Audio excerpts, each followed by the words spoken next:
I got one of those. Big deal. I'm talking about the steel because, you know, it's the modern world. People call in. They're teachers, they're consultants, they're IT professionals. You make something. Yeah, it's really actually kind of cool. Why? Do you like take steel home from the office?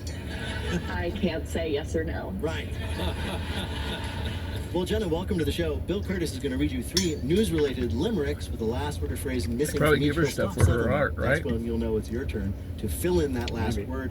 And if you do that 2 times out of 3, you'll be a winner. Ready to play? Yeah, let's go. Here is your first limerick. Though the slime factor's making me chokra, for my health, I am going for brokra. For the good of my bod, I'm distilling green pods, and I'm drinking the water from... Okra. Okra, yes. Okra is in a new health trend that is supposedly going to lower your blood pressure and aid your digestion. People online are drinking something called okra water. I was worried we were drinking Oprah. No. There's only 2 ways that limerick ends. Pretty much. Oprah would have been better. Okra water is, I am sorry to report, exactly what it sounds like. It's the perfect drink for anyone who's looked at, you know, water and thought, sure, this is good, but couldn't it be more mucilaginous? So to make okra water, you just leave lots of slices of okra in water overnight, and then in the morning you throw out the okra and you drink the bitter, gloppy liquid that's left over. Ooh, gross. The trend started after someone said, you know, I'd like to drink my own snot, but there's not enough of it. Yeah, that's not what it sounds like. What if Rocky Balboa did that in the morning? He never, no, that stuff, he never would have had a boxing career. He never Put it had a- down, yeah. walked away. That's too gross. Gaston from Beauty and the Beast makes raw eggs in his okra water. Yeah. No one's thick as Gaston. So is this That's gotta taste nasty. Slimes Okra like water. Gaston.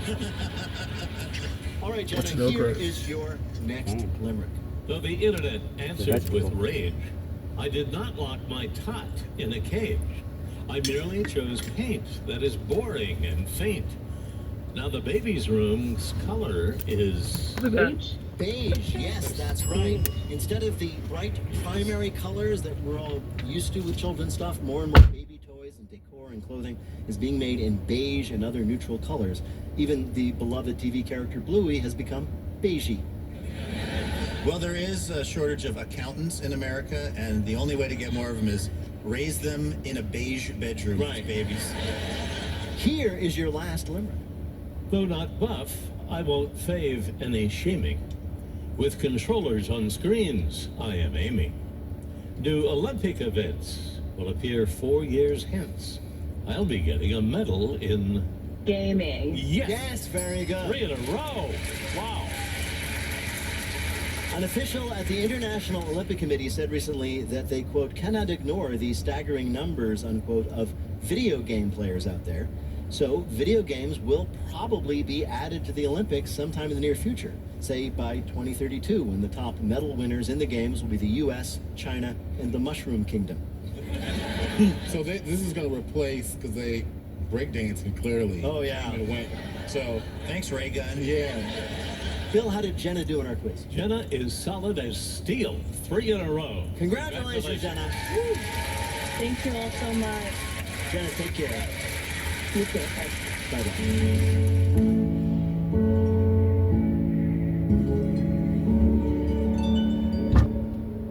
Now it's time for our final game. Lightning fill in the blank. Each of our players will have 60 seconds in which to answer as many fill in the blank questions as they can. Each correct answer is now worth 2 points. Bill, can you give us the scores? Luke has 4, Emmy and Brian each have 2. All right.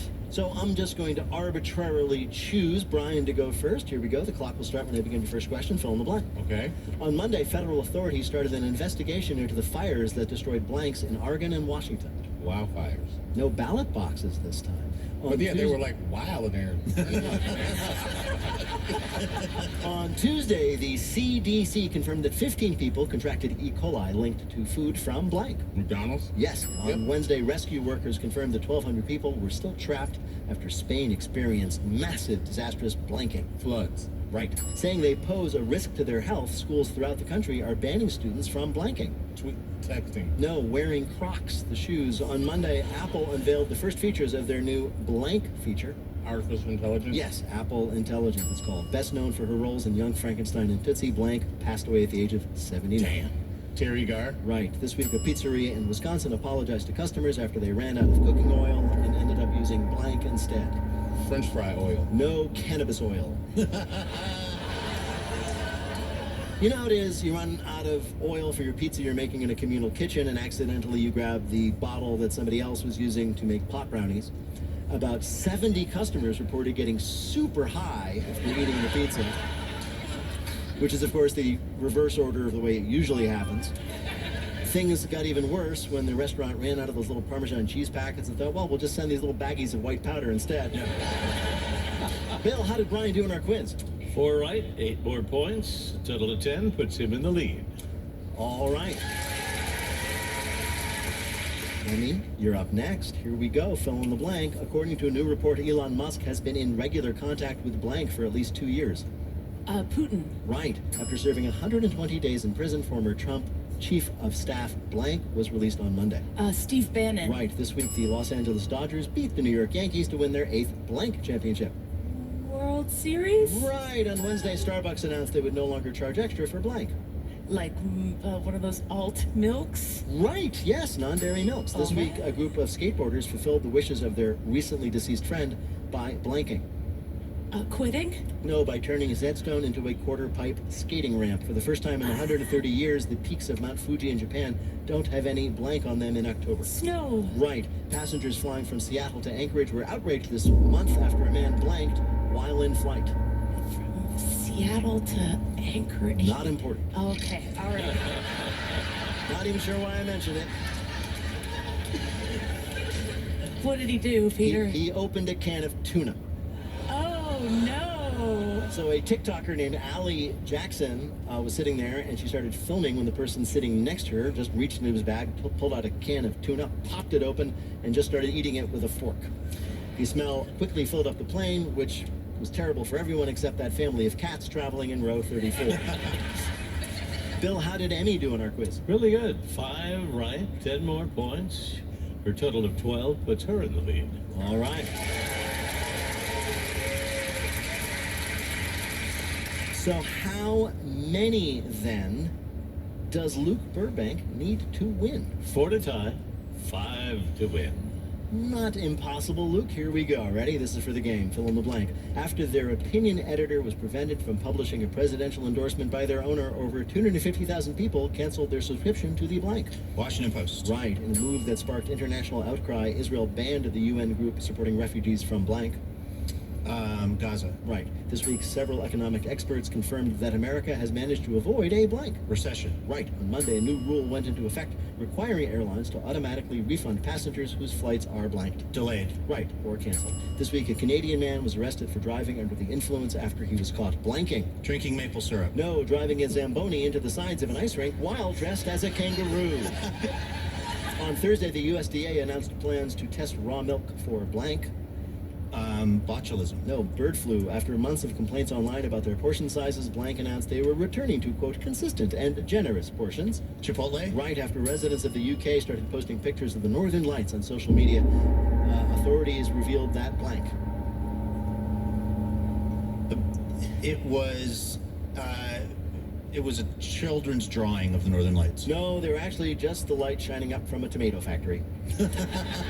A recent solar storm has caused the aurora borealis to be visible far closer to the equator than any time in recent history. Sadly, this, though, was not that. This was the lights from the plant over there that processed tomatoes. If you're wondering how to tell the difference, the clues were the glow in the sky was shining upwards and it was red, and some observers reported the moon hitting their eye like a big pizza pie. Oh, yeah. Bill, did Luke do well enough to win? 5 right, 10 more points. 14 gives him the win. Good job, Luke.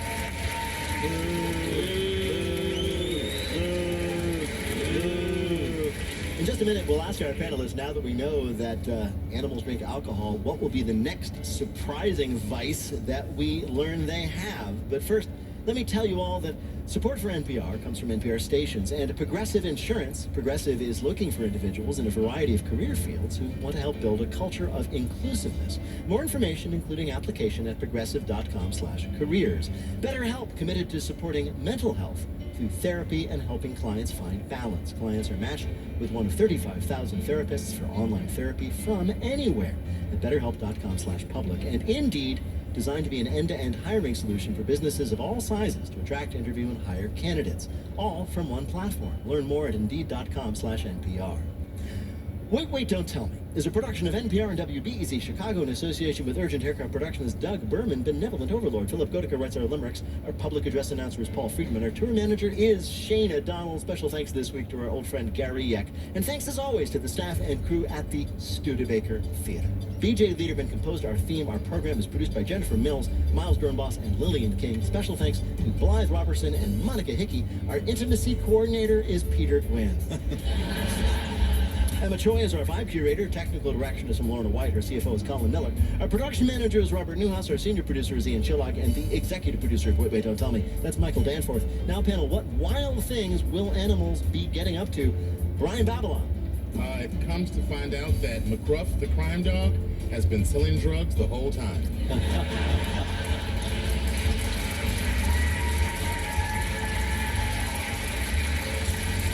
That's what he keeps under the trench coat. Makes perfect sense. Emmy Blotnick. Horses are doing human tranquilizers.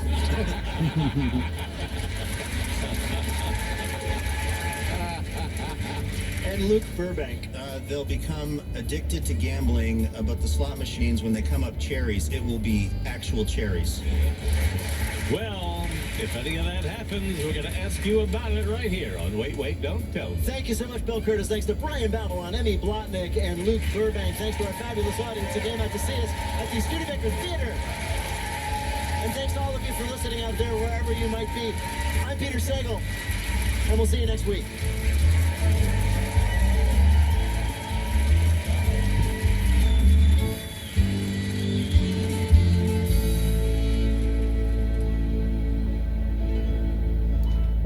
This is NPR. This is CPR News, 89.5 FM KPRN Grand Junction, 88.3 FM KPRH Montrose, and 88.3 FM KPYR Craig. On translators in Gunnison, K210BS, 89.9 FM. Ray, K218BE, Parachute, K203FJ, Rangeley, K216BO, and Meeker, K216BP. And online at cpr.org. Support comes from Jan and Associates, providing trademark, copyright, and entertainment law services for over 2 decades. Learn more at creative-thinkers.com. Jan and Associates, attorneys for creative thinkers.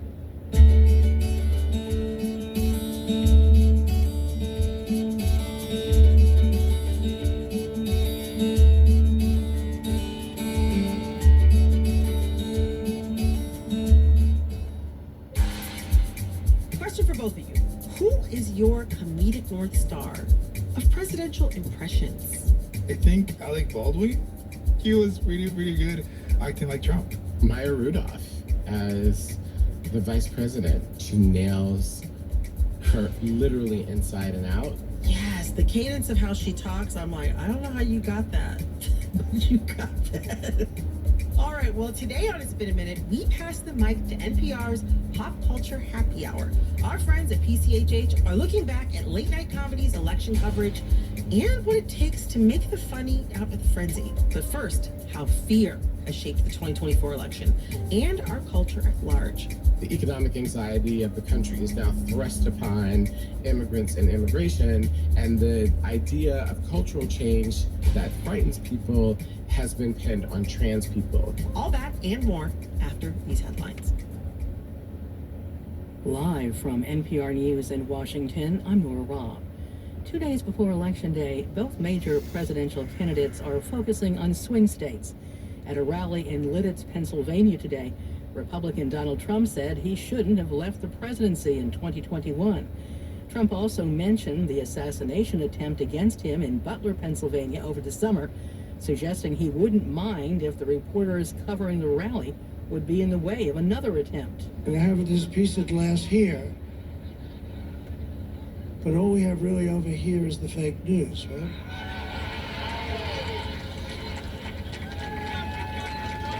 And to get me, somebody would have to shoot through the fake news. And I don't mind that so much, because I don't mind. Trump also claimed falsely that cheating and fraud are widespread in U.S. elections.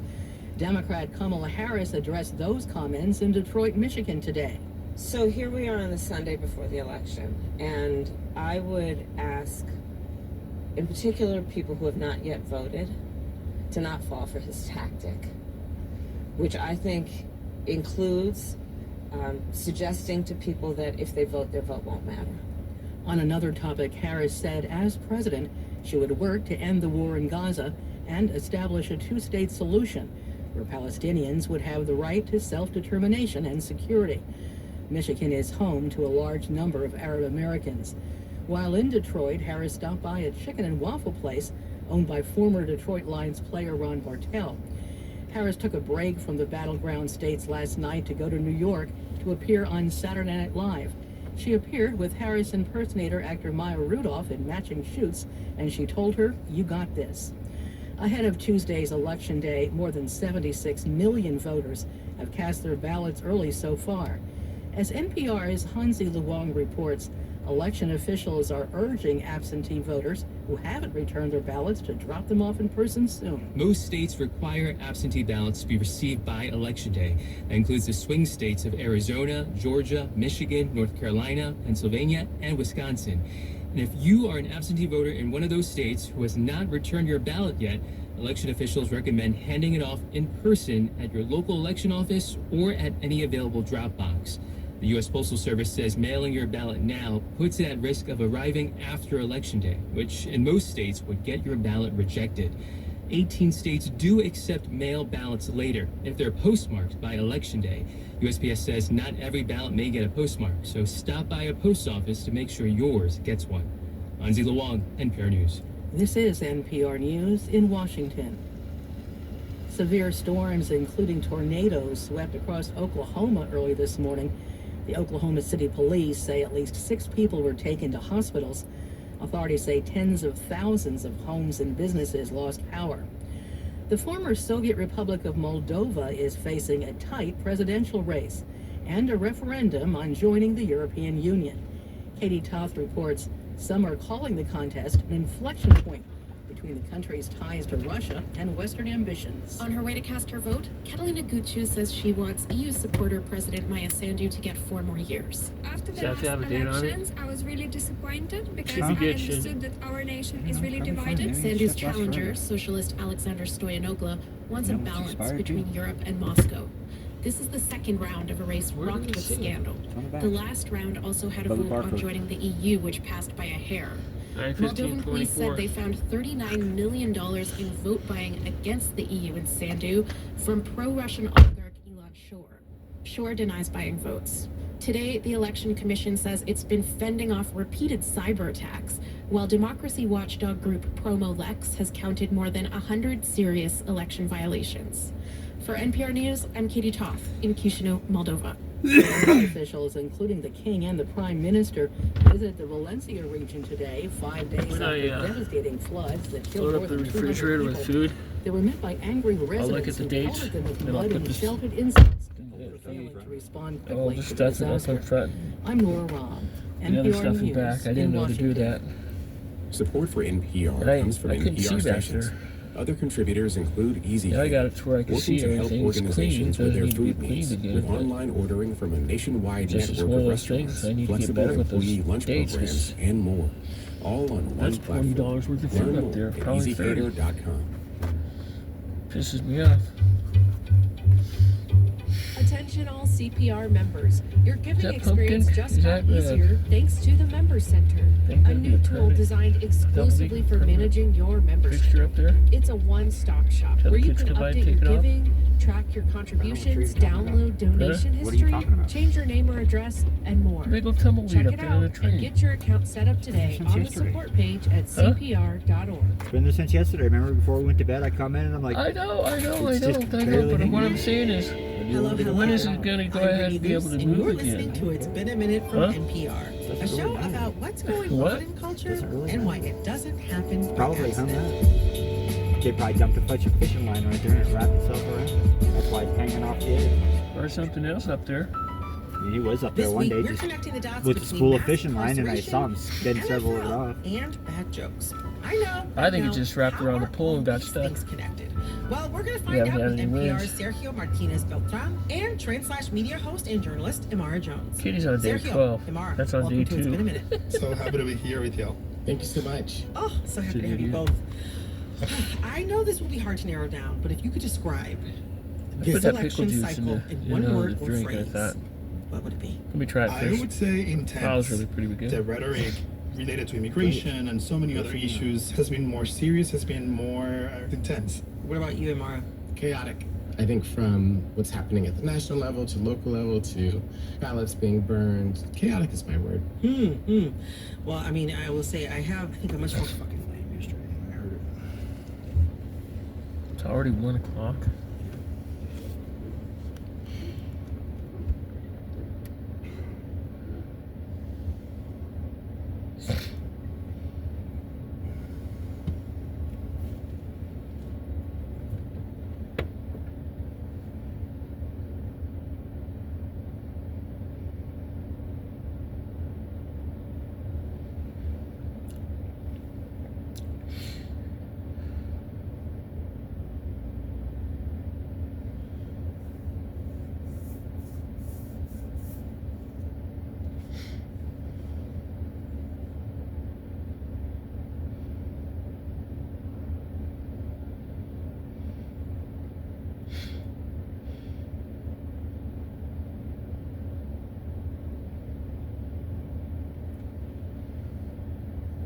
The sun almost came out today. Huh? I said the sun almost came out today.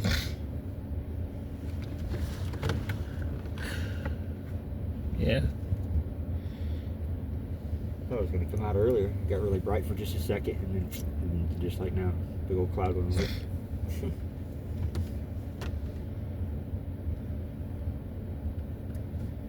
And I think they were saying more snow.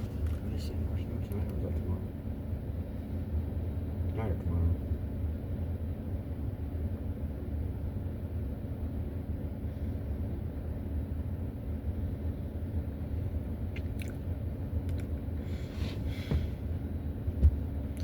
Didn't supposed to snow as much as I thought it was going to.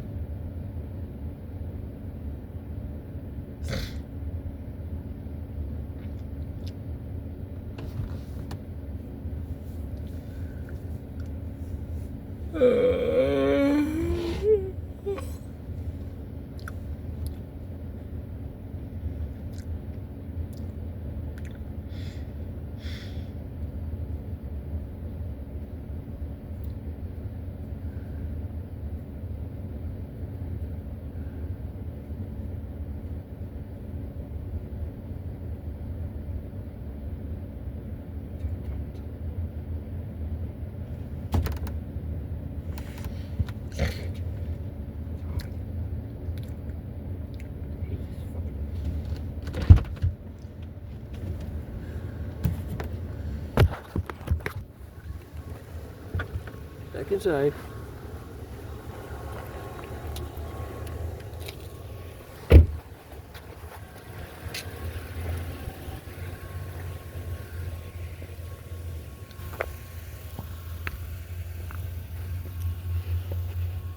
Okay.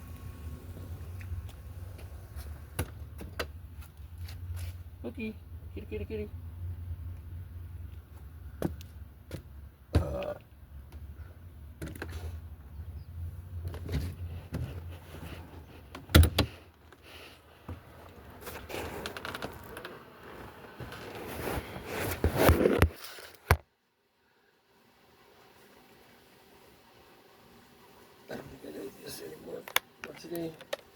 Let's go outside again.